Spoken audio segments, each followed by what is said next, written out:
Assalamualaikum warahmatullahi wabarakatuh. Kami dari kelompok satu dengan tugas mata kuliah Etik ingin mempresentasikan tentang judul analisa kasus cybercrime yang pernah terjadi di dunia.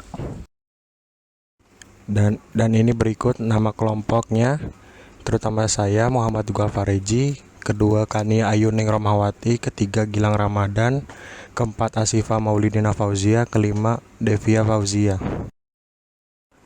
Pendahuluan, para pengguna jasa internet kerap mengalami berbagai permasalahan. Hal ini karena aturan main di dunia maya belum jelas. Selain itu juga akibatnya kurang amannya sistem dalam pengaturan internet. Assalamualaikum warahmatullahi wabarakatuh. Perkenalkan, saya Kania Yuning. Di sini saya akan menjelaskan apa itu cybercrime. Cybercrime adalah semua tindakan ilegal yang dilakukan melalui jaringan komputer dan internet untuk mendapatkan keuntungan dengan merugikan pihak lain. Kejahatan dunia maya ini mulai muncul pada tahun 1988, yang pada saat itu disebut dengan cyber attack. Pelaku cybercrime pada saat itu menciptakan worm atau virus untuk menyerang komputer yang mengakibatkan sekitar 10% komputer di dunia yang terkoneksi internet mengalami mati total. Dan kejahatan dunia maya ini dapat dilakukan dengan berbagai cara dan beragam tujuan. Saya Siva Maulidina Fauzia, saya akan membahas tentang jenis-jenis cybercrime. Jenis-jenis cybercrime ada 10. Yang pertama, penipuan online. Yang kedua, penipuan phishing. Yang ketiga, malware. Yang keempat, bom email. Yang kelima, peretasan dan spamming media sosial. Yang keenam, pencucian uang elektronik. Yang ketujuh, data dealing. Yang kedelapan, peretasan. Yang kesembilan, cyber stalking. Yang 10, cyber bullying. Assalamualaikum warahmatullahi wabarakatuh. Nama saya Devia Fauzia. Di sini saya akan menjelaskan apa itu cyber law. Cyber law adalah aspek hukum yang istilahnya berasal dari cyberspace law, yang ruang lingkupnya meliputi setiap aspek yang berhubungan dengan orang perorangan atau subjek hukum yang menggunakan dan memanfaatkan internet atau elektronik yang dimulai pada saat mulai online dan memasuki dunia cyber dan dunia maya. Unauthorized Access to Computer System and Service. Unauthorized Access to Computer System and Service adalah kejahatan yang dilakukan dengan memasuki atau menyusup ke dalam suatu sistem jaringan komputer secara tidak sah, tanpa izin atau tanpa sepengetahuan dari pemilik sistem jaringan komputer yang dimasukinya. Contoh kasusnya seperti ini. Israel diserang hacker Indonesia dan Malaysia. Ratusan nomor, situs, hingga CCTV diretas. Motifnya adalah untuk menunjukkan bahwa Indonesia dan Malaysia pro kepada pemerintahan Malaysia dan terjadinya kekerasan di Israel dan Palestina yang meningkat. Penyebabnya, selama kurang lebih 1 minggu, jet tempur Israel terus menghantam jalur Gaza. Penanggulangannya, Presiden Amerika Serikat memerintahkan Israel untuk melakukan penurunan gencatan senjata dan seruan dari Perserikatan Bangsa-Bangsa untuk memerintahkan juga memberhentikan serangan kekerasan antara Israel dan Palestina, memperkuat keamanan sistem CCTV situs hingga yang sudah diretas. Illegal content. Illegal content adalah kejahatan memasukkan data atau informasi ke internet tentang suatu hal yang tidak benar, tidak etis, dan dapat dianggap melanggar hukum atau mengganggu ketertiban umum. Kasus illegal content yaitu terjadi pada Wali Kota Bandung Ridwan Kamil diserang berita hoax. Motifnya biasanya para pelaku penyebaran hoax ingin mendapatkan pengakuan dari apa yang mereka sebarkan. Selain itu juga, mereka berharap mendapatkan keuntungan. Provokasi terhadap seseorang atau suatu kelompok dan bisa juga sebagai propaganda. Penyebabnya, biasanya orang yang menyebarkan hoax ingin melakukan provokasi untuk kepada seseorang atau suatu kelompok yang kedepannya bisa terjadi keributan atau keseruhan.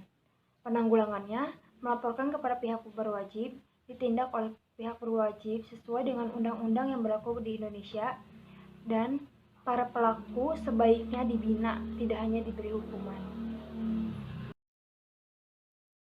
Di sini saya akan menjelaskan cyber espionage. Cyber espionage adalah kejahatan yang memanfaatkan jaringan internet untuk melakukan kegiatan mata-mata terhadap pihak lain dengan memasuki sistem jaringan komputer ataupun komputer network sistem pihak sasaran. Jadi bisa dijelaskan cyber espionage adalah tindak pidana mata-mata atau spionase atau bisa juga disebut dengan cyber spying. Dan di sini tindakan cyber espionage atas data atau atas informasi elektronik bisa dibagi menjadi dua golongan, yaitu yang pertama adalah cyber espionage sebagai tindak kejahatan murni, cyber espionage sebagai tindak kejahatan abu-abu. Contoh kasus cyber espionage. Yang pertama adalah Asia Tenggara menjadi medan perang cyber espionage. Motifnya di sini karena tergiur akan data intelijen. Dan tahun 2019 menjadi tahun yang begitu sibuk bagi para pelaku kejahatan cyber. Mereka meluncurkan alat serangan baru, termasuk memata-matai malware ponsel demi mencapai tujuannya, yaitu mencuri informasi dari entitas, organisasi pemerintah, militer, dan organisasi di wilayah Asia Tenggara. Di sini penyebab utamanya adalah geopolitik, dan cara penanggulangannya di sini melakukan remote control system atau RCS yang dikembangkan oleh suatu perusahaan teknologi yang menyediakan solusi. Assalamualaikum warahmatullahi wabarakatuh. Perkenalkan, saya Gilang Ramadan. Di sini saya akan membahas tentang cyber sabotage. Cyber sabotage adalah kejahatan yang paling mengenaskan. Kejahatan ini dilakukan dengan membuat gangguan, perusakan atau penghancuran terhadap suatu data, program komputer, atau sistem jaringan komputer yang terhubung dengan internet. Adapun contoh beberapa kasus dari cyber sabotage. Yang pertama adalah Wrong Talk Bro menjajah sampai Asia. Dan yang kedua adalah motif. Motifnya adalah menjebak calon korban untuk mengaktifkan sebuah malware agar komputer atau laptop terinfeksi. Dan yang ketiga adalah penyebab. Penyebab utamanya adalah untuk merusak sistem komputer korban melalui email yang dikirimkan dan menetap di memori. Dan yang keempat adalah penanggulangan. Di sini terdapat ada dua jenis penanggulangan program antivirus. Yang pertama adalah on access scanner. On access scanner akan selalu aktif dalam sistem komputer selama user menggunakannya secara otomatis. Dan yang kedua adalah on demand scanner. On demand scanner membiarkan user yang akan memulai aktivitas scanning terhadap file-file di komputer. Data forgery adalah data pemalsuan atau dalam dunia cybercrime, data forgery merupakan kejahatan dengan memasukkan data pada dokumen penting yang tersimpan sebagai scriptless dokumen melalui internet. Selanjutnya Contoh kasus pada data forgery. Data forgery pada banking BCA atau memasukkan sebuah website bank. Motifnya adalah si hacker memfotokopi tampilan website bank BCA yang seolah-olah milik BCA. Tindakan tersebut dilakukan untuk mengecoh nasabah sehingga pelaku dapat mengambil identitas nasabah.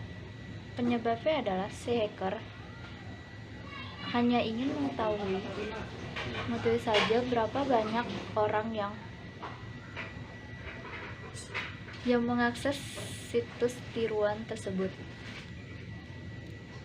dan tidak ada motif kriminal dari hacker tersebut. Penanggulangannya, hacker menulis surat permohonan maaf kepada pihak BCA dan menuliskan kritik juga terhadap pihak BCA bahwa para pemakai dapat terbuka masalahnya dan menjadi lebih sadar akan isu keamanan ini. Terima kasih. Sekian dari kelompok 1, kurang lebihnya mohon maaf. Wassalamualaikum warahmatullahi wabarakatuh.